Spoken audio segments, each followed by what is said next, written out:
bergabung 6 negara lain termasuk China itu menimbulkan isu yang cukup ramai industri yang mempekerjakan. Rumah Dia Pitaloka RDP bekerja sama dengan jaringan buruh, mahasiswa, dan LSM telah mengadakan survei pengupahan nasional di 7 provinsi dan 9 kota yang merupakan daerah padat industri pada tanggal 28 hingga 30 Agustus 2015.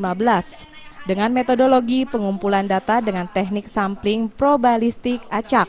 Anggota Komisi 9 DPR RI Rieke Diah Pitaloka mengatakan pihaknya telah melakukan survei ke pasar-pasar tradisional, para penjual maupun pedagang yang ada di komunitas buruh dan ke rumah kontrakan maupun kos para buruh.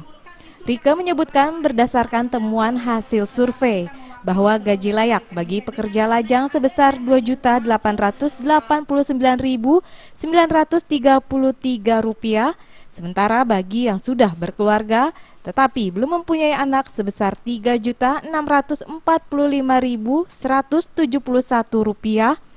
Kemudian bagi yang berkeluarga punya anak satu sebesar Rp4.807.969 dan bagi yang berkeluarga punya anak dua sebesar Rp5.941.831. Untuk itu Rieke merekomendasikan kenaikan upah tahun 2016 sebesar 33,59%. Rieke berharap survei ini dapat menjadi acuan kenaikan upah buruh pada tahun depan.